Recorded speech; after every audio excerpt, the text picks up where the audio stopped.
Hey everyone, it's Jared here, and I assume some of you might have seen my previous video, which was my Warner Archive collection. Well, now I'm doing my Network collection. Now, Network is a company, I do own some of their releases, as you can see. I did hear that apparently they shut down like a few years ago, although I have seen the trailer for some Blu-ray box set releases from Renowned Pictures, where like it was Blu-ray box sets for TV shows made by the Danziger brothers, and when I saw it in those trailers, the Blu-ray box sets also had like the network logo on them. So I guess now they're still around, but they're sort of working with Renowned Pictures or something. I'm not entirely sure, but yeah, I do rather like the network releases that I do have. I do quite like the stuff they put out. Basically, it's a label that releases like mainly older British films or TV shows, although one of the Blu-rays that I do have is of an American film, yeah. Uh, but yeah, I have two Blu-rays and the rest are all DVDs. And most of them are TV shows, but I do own a few films, as you'll see. So I guess I'll start off first. First I'll show I have a Laurel and Hardy film, The Flying Juices. Now, this film I do really like. This is definitely my favourite of the films that Laurel and Hardy did outside of Hal Roach Studios. Yeah, so Laurel and Hardy left Hal Roach Studios, and they did this film with RKO. Although around the same time as this, Oliver Hardy did the film Zenobia, which was with Hal Roach Studios, and that was without Stan Laurel. That was with Harry Langdon. But then after this movie, Laurel and Hardy actually returned to Hal Roach Studios and did two more films, which were A Chump at Oxford and Saps at Sea. So yeah, and then after Saps at Sea, they did films with other companies, which, I mean, some people might like some of them, but they're generally not seen as good as being as good as their Hal Roach stuff. However, this film is absolutely fantastic, and it's definitely my favourite film they made outside of Hal Roach Studios. So yes, there's some cool artwork on here. Yeah, if I take the disc out, you can see some more. There's different posters for it.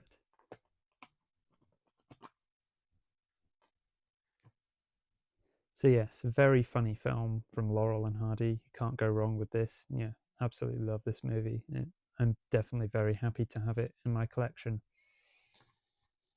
Next, I'll show you, I got this film, The Smallest Show on Earth. Yeah, this film I do really like. It's with Peter Sellers, and I have heard on Talking Pictures TV, like the people behind the channel have said that this movie reminds them a lot of what it's like working, behind the scenes at Talking Pictures. So I do like it for that reason as well. Yeah, they have shown it on Talking Pictures before. Peter Sellers was only in his 30s, but they made him look a lot older for this. Yeah, the special features, yeah, alternate main title. Yeah, image gallery, PDF material. I think this also does have special features like the original trailer. It has the German version, yeah. It has the German version and has an image gallery and promotional material. Yeah, so it didn't have the trailer like I thought. Yeah, this is a very enjoyable film. There's Margaret Rutherford as well. She's in a lot of old British films like this. And then the two other there's Virginia McKenna and Bill Travers. I believe they were actually a married couple in real life, and they're the two there. They starred in this movie. It's just a really enjoyable film about this cinema. Peter Sellers running this cinema, and yeah, I just really like the film. Yeah. Next, I've got this film, The Sandwich Man, with Michael Bentine. Now, I believe in America they gave this movie a different title because they thought Americans wouldn't really know what like a sandwich board man is. Basically, in Britain, we kind of call like a sandwich man or a sandwich board man is kind of the slang term for a man who wears like this sort of a thing, promoting something. So you do have the names listed on here. It stars Michael Bentine there, and it has a great cast of British talent from the time. Here is Dora Bryan, Harry H. Corbett, Bernard Cribbins, Diana Dawes, Ian Hendry, Stanley Holloway, Wilfred Hyde, White, Michael Medwin, so Ron Moody, Anna Quayle, Terry Thomas, Norman Wisdom, and Donald Wolfett. Yes, a lot of them great actors. And yeah, I do think it's a pretty enjoyable film. I believe it also has.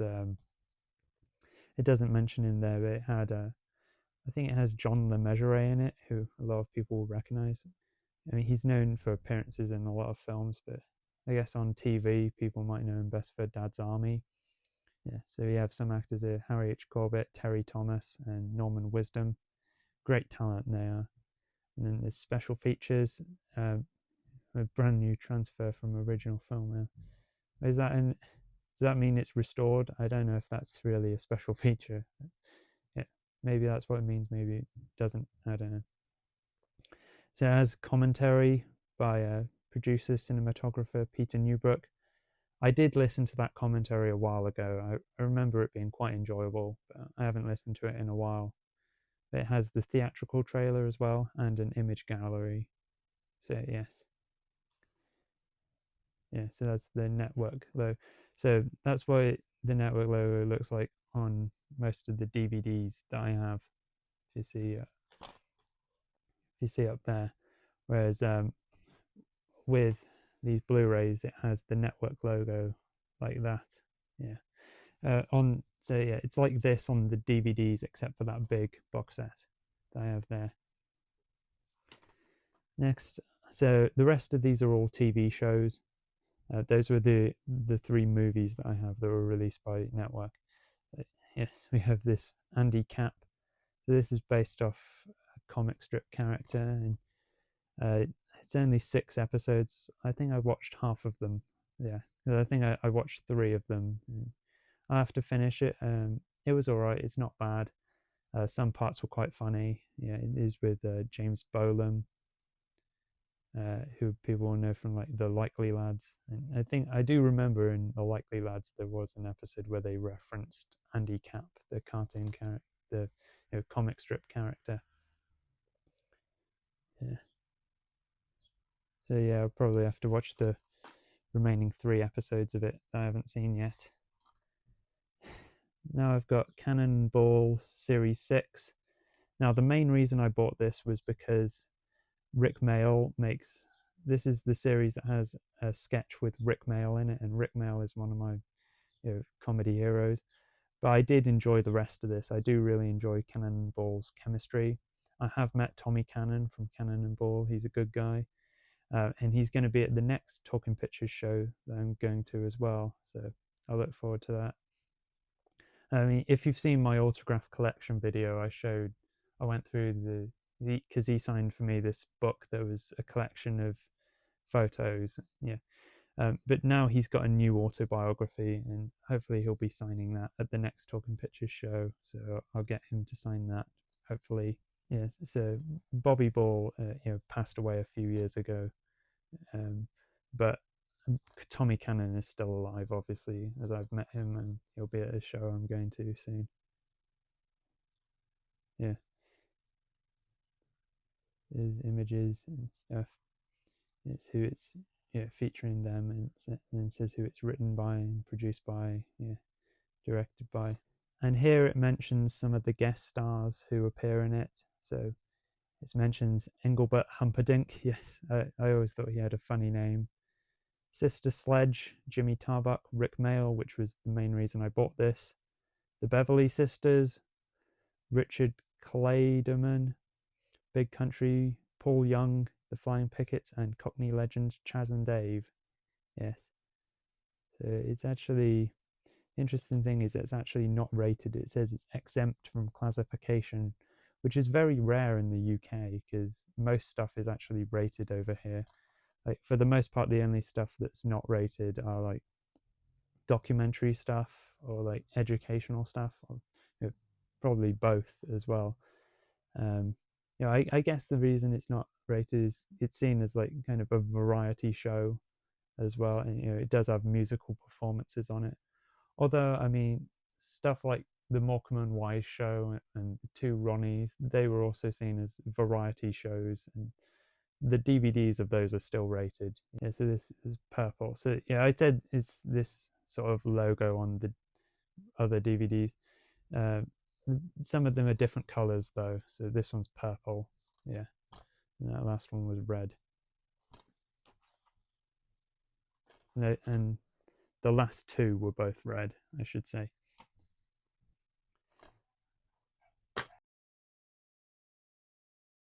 So yeah, I'll probably have to buy some more Cannon and Ball stuff. Network have released like I think every series of the Cannon and Ball show. Over Christmas time, they actually showed on a TV channel called That's TV. They showed the 1985 Cannon and Ball Christmas special, which I believe I heard that that was the first time it had been shown on television in 40 years, which was cool.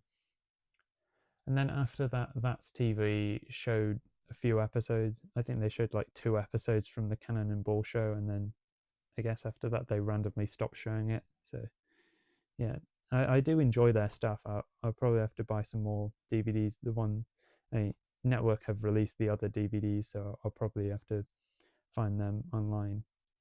Especially considering that I plan on meeting Tommy Cannon again at the next Talking Pictures show, and I hope to get his book from him.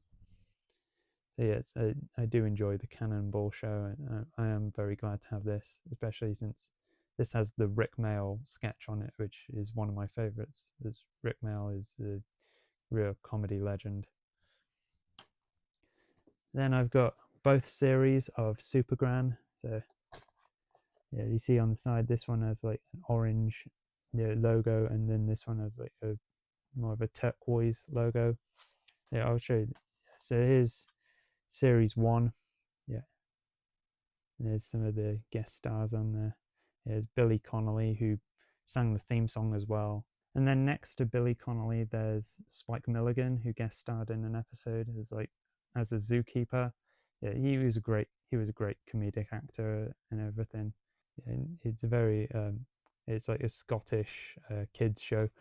And Gudrun Ure, who played, I think that's how you say it, Gudrun Ure, who played Supergran herself, she only passed away, it's close to 2 years ago now, and she was 98 years old, which is a very impressive age to live to. I mean, if she was still around now, she would be turning 100 this year, which would have been cool. It's sad that she didn't live to that milestone age, but yes. And the theme song, yeah, sung by Billy Connolly, and it says, the stars of it and such, and who wrote it and produced it. It's based on a book series, yeah, by Forrest Wilson.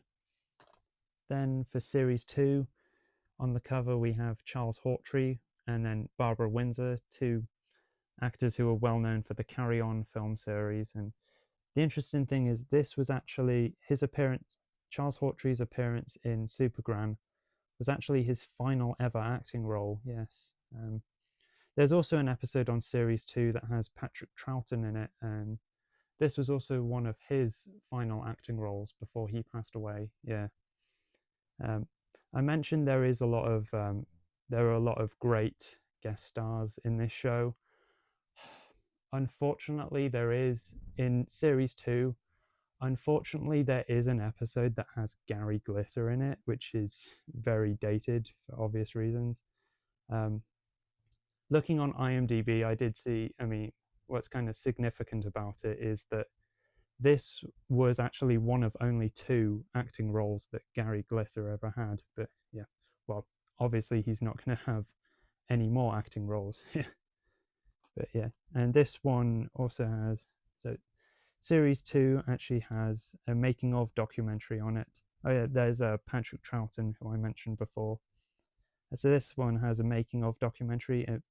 What was kind of strange is that the documentary is from 1985, which is when the first series came out, and in that documentary they're they're talking about making the first series. Yeah, so I just think it would make more sense to put that documentary on the series 1 DVD, since that documentary is about the making of series 1. But yeah, it was actually nice to see. It is a nice making of documentary. Yeah, and then there's the credits. Yeah, it's just a really enjoyable series. I do really like Supergram. Now the final thing I'll be showing is this big box set, which is really cool, and it's of the goodies, the complete BBC collection. Now it says BBC because later on they did the show for ITV. But yeah, they were a really good comedy trio, and this was a great show. You know, it stars Tim Brooke Taylor, Graham Garden, and Bill Oddie. Tim Brooke Taylor passed away, but the other two are still alive. And in fact, um, Tim Brooke Taylor and Bobby Ball both passed away from COVID. So yeah, rest in peace to them. But yeah, this was a great. It's very absurd show, and it has some of the most well-known stuff. You know, on the front here, you know, the giant kitten, and then there's the characters from the Magic Roundabout on there. Um, yeah, there's the Dougal again from Magic Roundabout. Yeah, it's just a really fun, absurd show. Um, yeah, so there's a lot of discs. This one's fallen out. I'll put that back in. Yeah, it's just yeah, it's great fun. What can I say? It's kind of absurd. It's similar to, sometimes it's similar to like Monty Python, and other times I think it's kind of similar to the Benny Hill show. Um, yeah, great fun. And also, one thing comparison that I've heard that I think is a really good comparison is that the goodies is kind of like the missing link between the monkeys and the young ones, which yeah, I can really see that. Some people see the goodies TV show as being like a British version of the monkeys TV show. And what's ironic about that is that a lot of people see the monkeys as being an American version of the Beatles. So yes. And at the last minute, I realized that there was one more network DVD that I owned that I forgot to show in the video. So I'm showing it now. So it's Dad's Army, the lost episodes. And I guess the reason I forgot to show this was because most of the other network stuff is like older. It's releases of older stuff, whereas this is well, these were filmed more modern. You can see there's network, yeah. And also it's not the same as like the network logo on some of the other stuff. But this is recreations of the lost episodes of Dad's Army. I think this came out in like 2018 or something. I thought they were pretty good recreations. They used the original scripts, you know, by Jimmy Perry and David Croft. Yeah, the actors who they got were very good. You know, they do have Timothy West, who I've seen live at a Talking Pictures show. Rest in peace to him. Yeah, and it is in general a good cast that they got for this. Yeah, it's just 3 episodes, and yeah, there are interviews with the cast as well. They're good to see, and yeah, they are very good recreations of those lost episodes. I mean, I haven't seen it with the old actors, but yeah, it seems. I mean, it seems based on the episodes that have survived, it does seem very close to it. These actors are very close to the original actors. So yeah. And I've just realized I have yet another network release that I forgot to show in the video. Deary me. Yes, and it's a great sitcom as well, and it stars Rick Mayall, who's a comedy legend, so it's kind of really a shame that I forgot to mention it. But yeah, this is fantastic, and in fact, um, Steve Allen, who played Margaret Thatcher in a few episodes, he was also known for playing Margaret Thatcher in Spitting Image, and he had other appearances, I think we're impersonating Margaret Thatcher. And he is actually going to be at the next Talking Pictures show that I'm going to in March. So I will definitely look forward to seeing him there. So yeah, this is a fantastic series. So yeah, glad I just remembered it just now. So I'll put this in the video. I'm sorry guys, but I've just realised I have yet another network release that I forgot to show. What is with me? I mean, I guess it just shows I have more network releases than I thought I did. Yeah, so this is for the complete series of Brass, which stars Timothy West, who was in Dad's Army: The Lost Episodes, which I just showed. Yeah, this time the logo is like a beigey color, which is new, compared to the other ones I've just shown. Yeah, this was a very enjoyable series. Rest in peace, Timothy West, and his wife Prunella Scales, who we lost last year. Yeah, I do also have one that's I think it's just the first series. I think it might be the first two series, but yeah, that's not a network release. But I realize this one is, so yeah, I better include this in the video. So yeah, thanks for watching this video. Hope you enjoyed it. Please tell me in the comments, do you have any releases from the company network? If so, what are they? Or have you seen any of the stuff that I showed in this video, and do you like them at all? It would be nice to hear from you about that. Yeah, hopefully, in the future I might do some more videos like this showing releases that I have by certain labels. I don't know when, or what label I'll do next time, but yeah, hopefully you'll enjoy it. So yes, thanks for watching this video, and take care guys. Bye.